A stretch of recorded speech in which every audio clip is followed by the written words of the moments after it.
What's going on, everybody? Welcome to yet another episode of Hockey on the Spot with Brandon Barenfeld. I'm Brandon Barenfeld, and thank you for joining me today. This is episode 8 of Hockey on the Spot. Um, and for today, we are going to continue our coverage on the 30 teams in 30 days for the entire month of August. And today, we are going to be talking about the San Jose Sharks.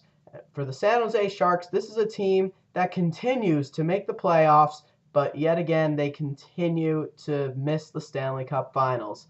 They've made it to the playoffs for 9 straight years now, and made it to the Western Conference Finals 3 times, including 2 times in a row in 2009, 2010, where they got swept by the eventual Stanley Cup champions, the Chicago Blackhawks of that year, and then 2010, 2011, where they lost in 5 games to the Vancouver Canucks, who ended up losing in 7 to the Boston Bruins. So, for the San Jose Sharks, they made it to the Western Conference Finals those 2 years in a row. The year after that, a surprising setback year. They only finished 7th in the West and lose in 5 games to the St. Louis Blues. However, this past year, a comeback year from 2011-2012. They got off to a great start, 7-0-0, then went on a long slump for a while, and it pretty much looked hopeless for general manager Doug Wilson and the Sharks. They basically started rebuilding for the season after. They basically thought they were done for the 12-13 lockout shortened season. They made some trades. They traded Douglas Murray to the Pittsburgh Penguins. They traded Michael Handzus to the Chicago Blackhawks. And they traded Ryan Clough to the New York Rangers. But to his surprise, after those trades, specifically the Douglas Murray trade, the trade of arguably the team's most popular player, that really lit up a fire inside the Sharks, and they just started playing absolutely tremendous, basically furious at that trade.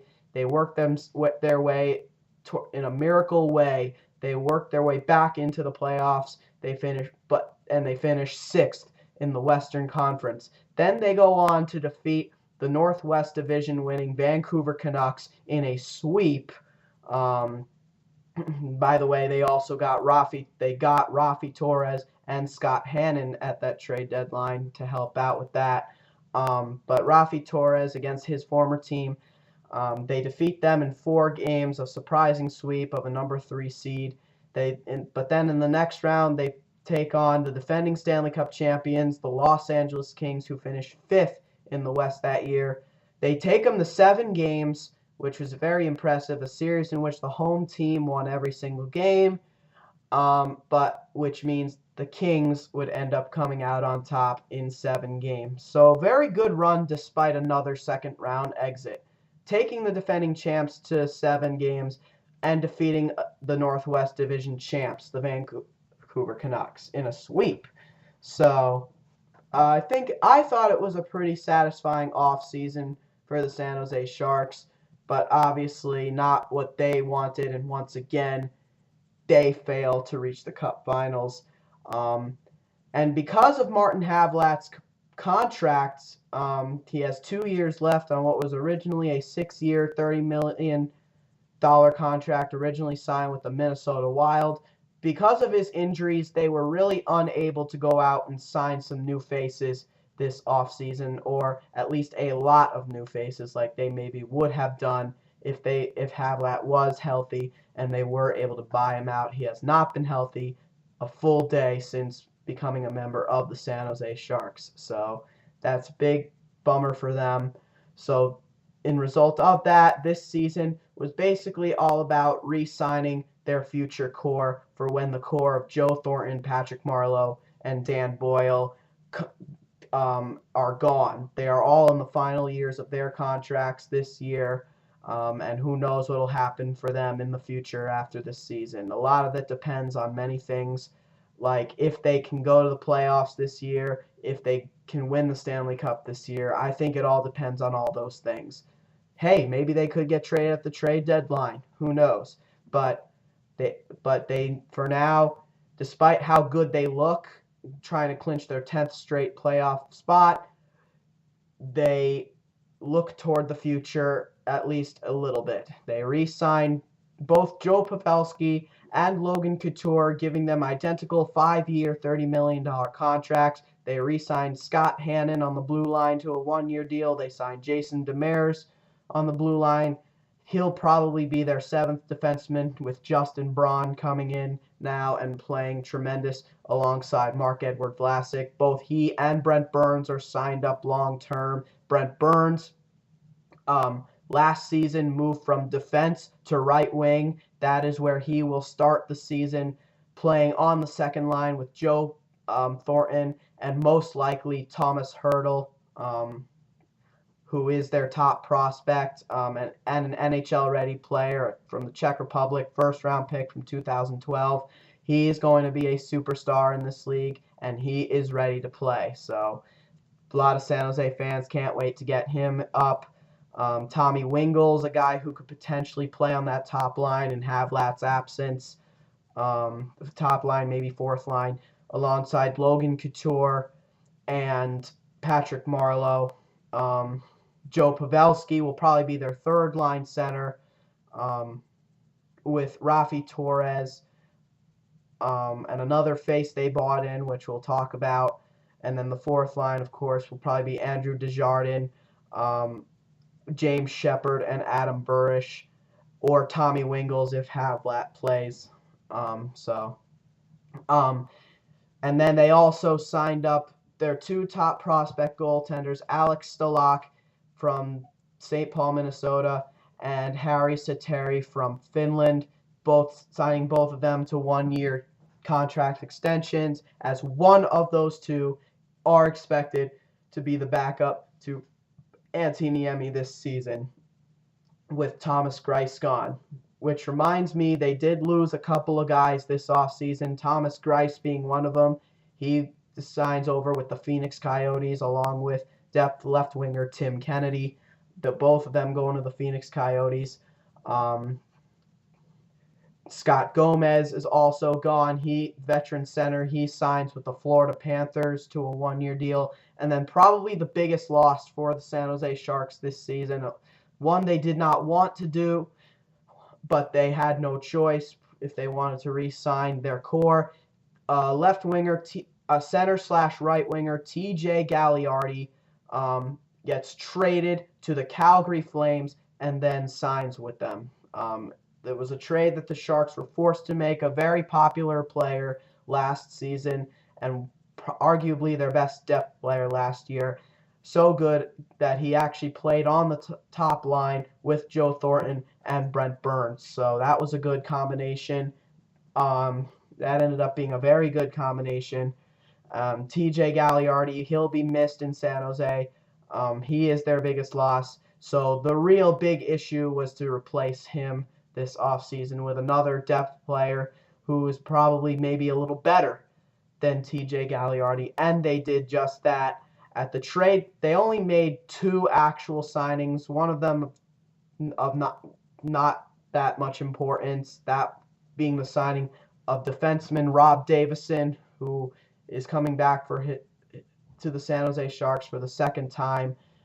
He'll probably only play if a lot of defensemen get hurt. He's coming over from Europe, last played in the NHL in 09-10 as a member of the New Jersey Devils. He played 1 game. But again, a tough guy, and more of a defensive defenseman. Not a great one, though. So he'll only play if a lot of players start getting hurt. But again, this is a team he's very familiar with.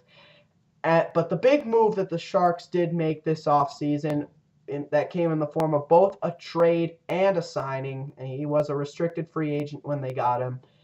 At the 2013 NHL entry draft, they acquire center/right winger Tyler Kennedy from the Pittsburgh Penguins in exchange for a second-round draft pick. They then would sign Kennedy to a 3-year contract. So very good move for the San Jose Sharks. This is a guy who I think is an upgrade to TJ Galliardi.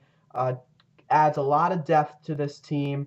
A guy who is a 10 to 15 goal scorer, 30-35 point scorer. That one season he had, 2010-2011, he had 21 goals and 45 points.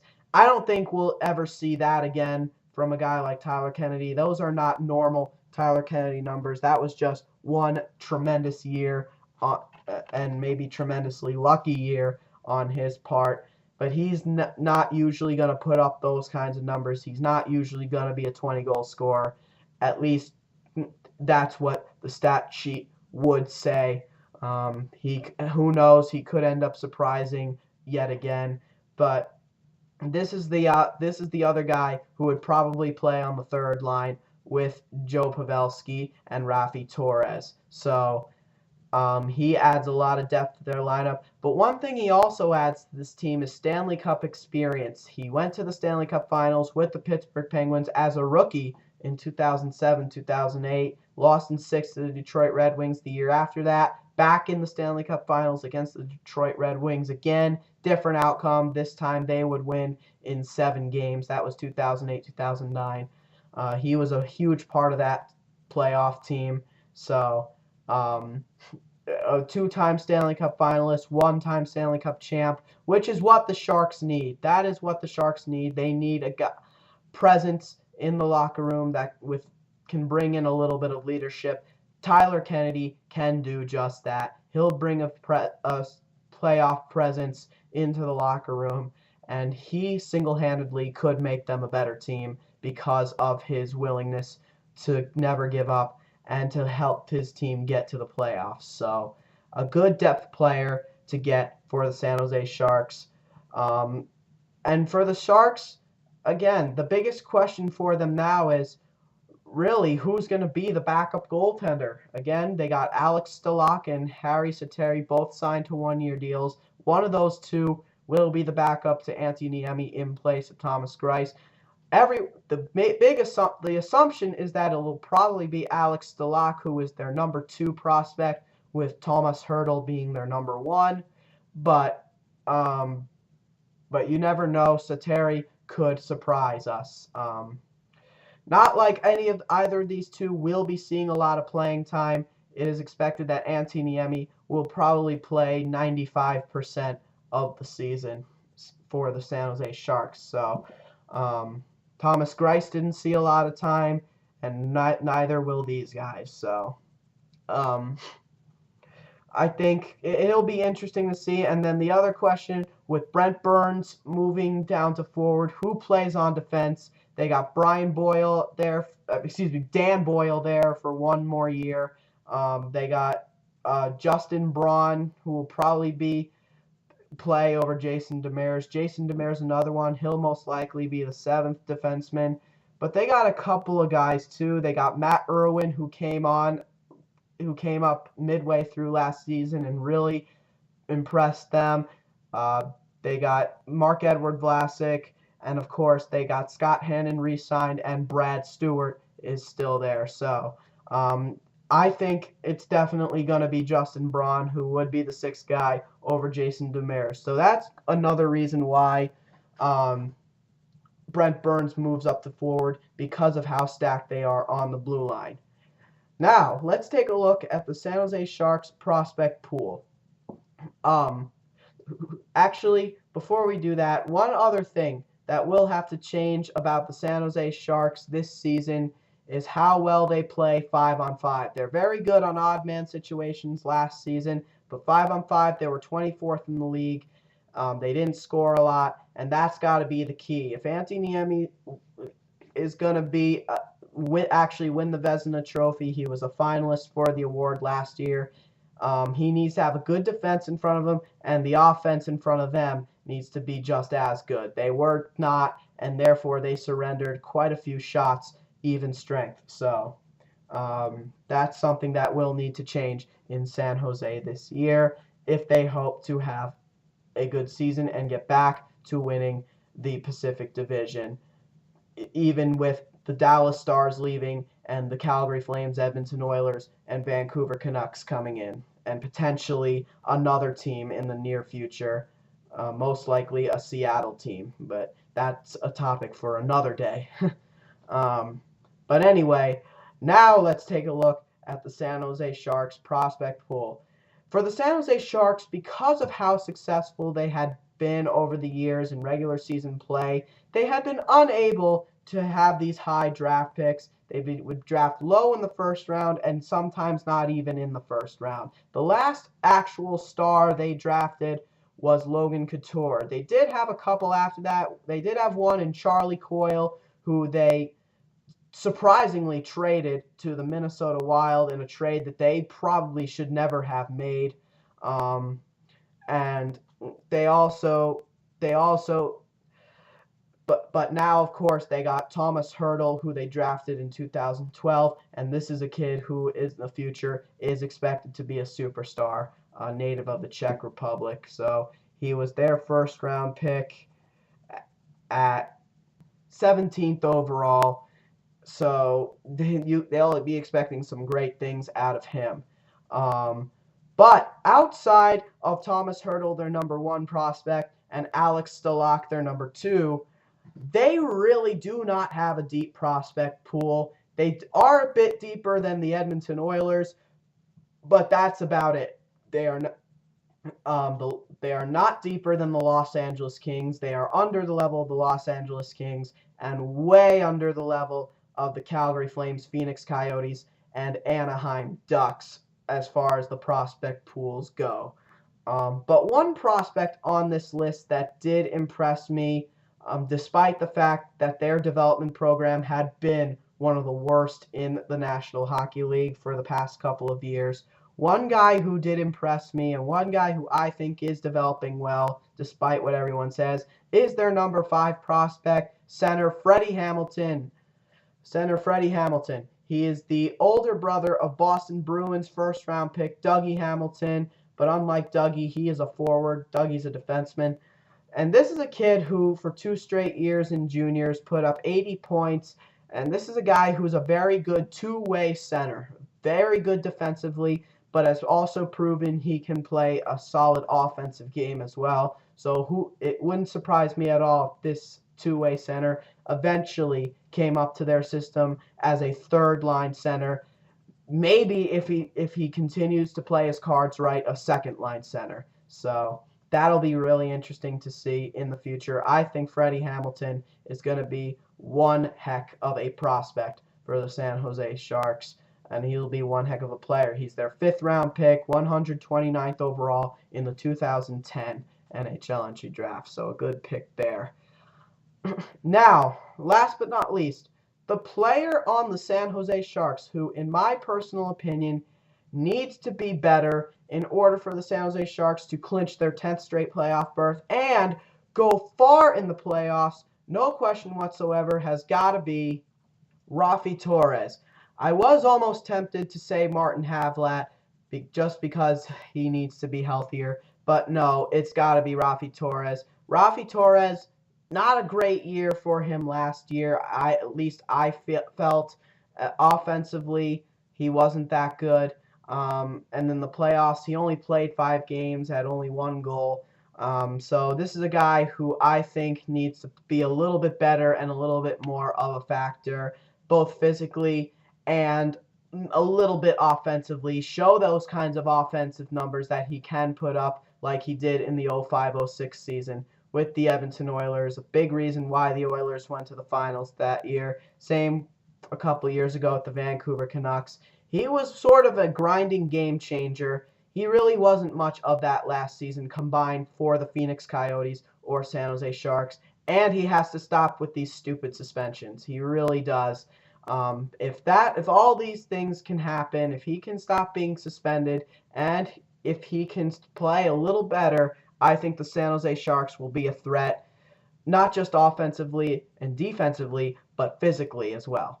So Raffi Torres, to me, is the player that needs to be a little better for the Sharks to be successful this year. Last but not least, are the Sharks a playoff team? Yes, they are. They are a playoff team despite the injury to Martin Havlat. They have the tools, and with Havlat in, they have 7, potentially 8 top 6 forwards. So despite their aging core, they are a playoff team. All right, guys, thank you for joining me today. That'll do it for episode 8 of Hockey on the Spot. For tomorrow's episode, we will take a look at the Vancouver Canucks. So until then, this has been Hockey on the Spot with Brandon Barenfeld. I'm Brandon Barenfeld, and we'll see you guys next time. Thank you and good night.